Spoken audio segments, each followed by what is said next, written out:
delighted to welcome on stage the cartoonist Bill Tardy. Bill?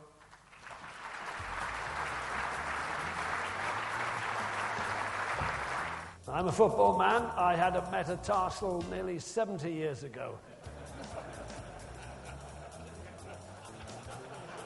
No, don't laugh, we're running out of time already. An observation, just a few remarks about football, and Robbie will stop me if I get too carried away.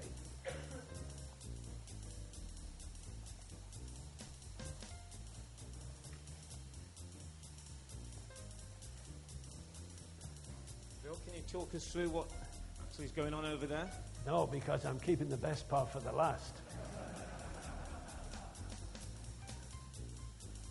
This is, of course, an international game. And the habit now of going out, taking mascots with them is rather nice. But in the game against Germany, this was the player.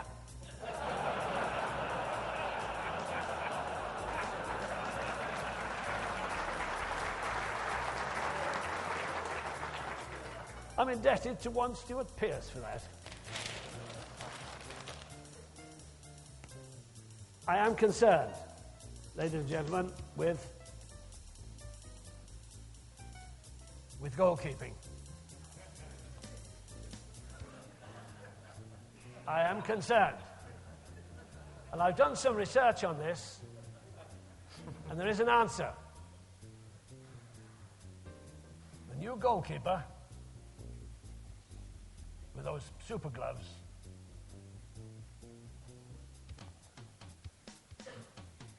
now wears a skirt.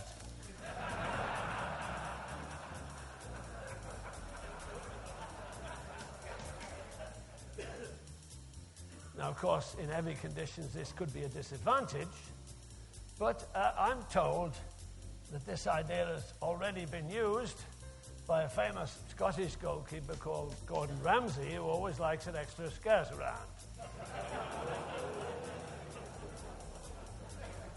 Thank you, Bill. On that note, I'll ask you to rejoin your seat and we'll see more from you later on. But what if I won't go? I'll go. I'm not arguing with the ref. I am not arguing with the ref. I've adopted everything that has been mentioned. And as you can see, I'm a fine figure of a man. What I want to talk about is integrity, because everything we do is based on truth and honesty. Don't cheat, respect the ref. And what better place for integrity than the city of Coventry? What better place?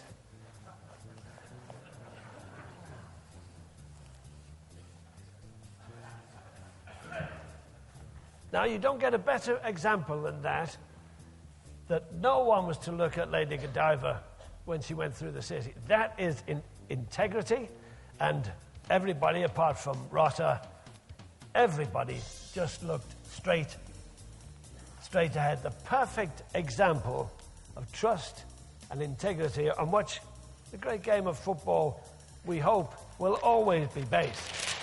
And of course, at home,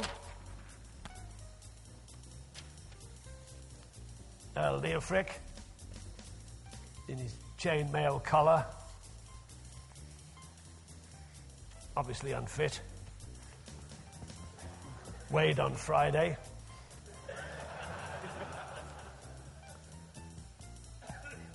Looking through the portcullis, and there she is. And don't forget, I'm drawing from memory now.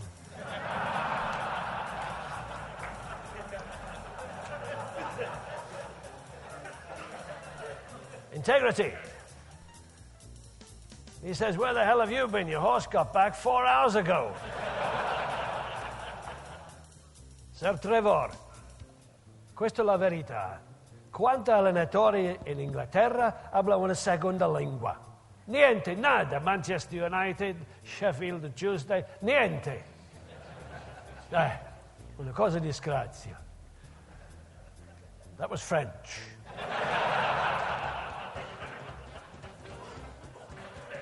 How can you respect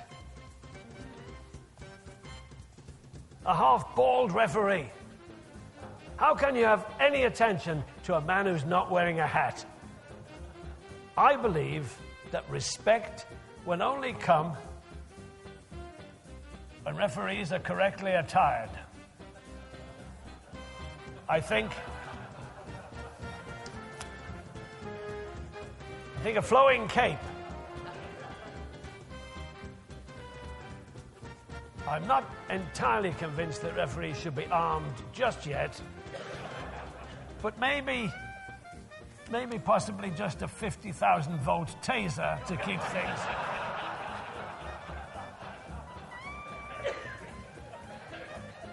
And we talked about cycles before. There is a possibility of increased mobility if perhaps a referee had a unicycle to keep him moving. And finally, I think Stuart hit on something that is absolutely essential, and that is the word fear. Cloughy did it, and I'm going to do it to you now. He used to be a German footballer whose fitness tests were always carried out in a laboratory during a thunderstorm.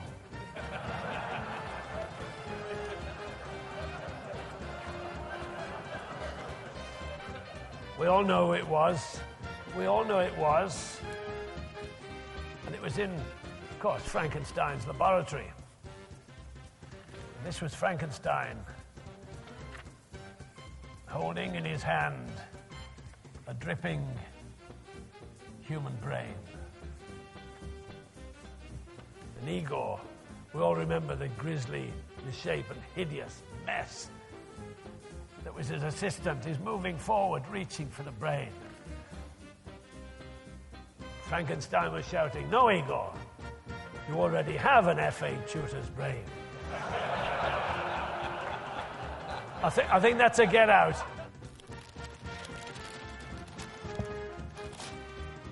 To be serious for a moment, my grandson plays soccer. He's 12 years old in the United States. And they have some very strange rules there. The line, mums and dads must stay behind the line, and they can only shout encouragement. They cannot criticize, they can only shout encouragement. Can't see that happening in Northampton. The boys, whenever anyone is injured or loses his chewing gum, they have a thing called take a knee. And it stops the game for a while, gives the kids time to have their tears wiped away. And they also play 4 quarters. That made you think of caroling countdown for a second, didn't it? Never mind. That's America.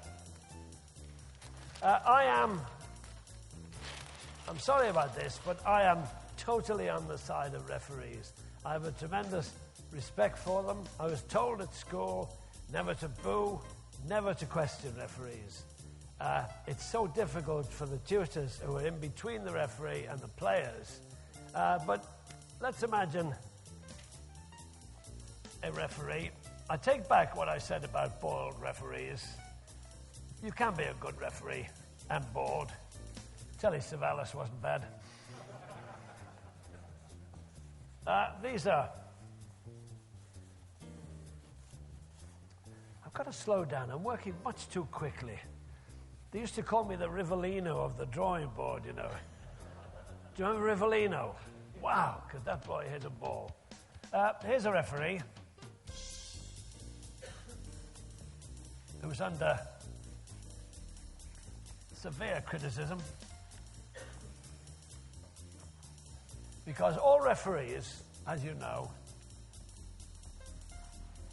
have duties. The referee and I still call them linesmen, assistant referees. Doesn't sound right to me.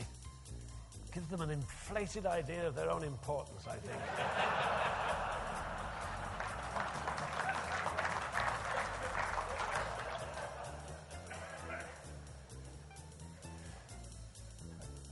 Goalkeeper.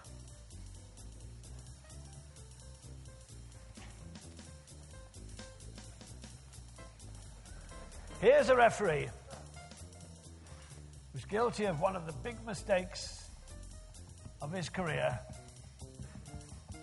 that he never checked the goalkeeper for woodworm.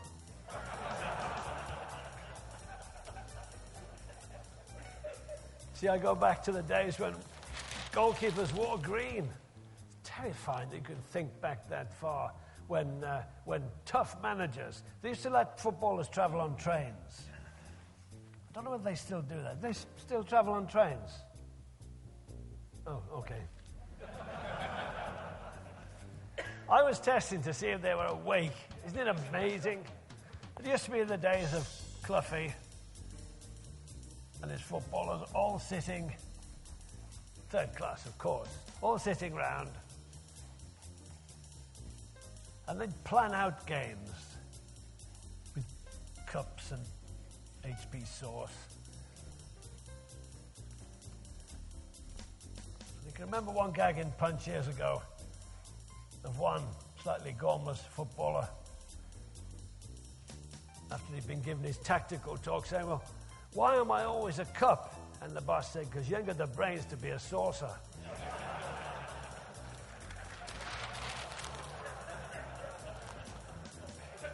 Present company accepted, of course. One more. Okay.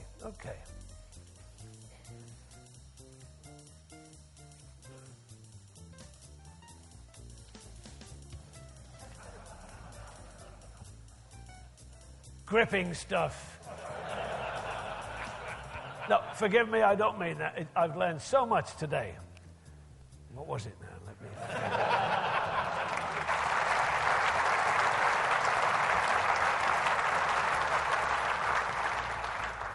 We're just going to round things up now with a few words from the current England manager, Fabio Capello. Maybe we haven't got the Fabio film at the moment. If I could sing, I would do something like the song with... Phil. Never want to miss an opportunity.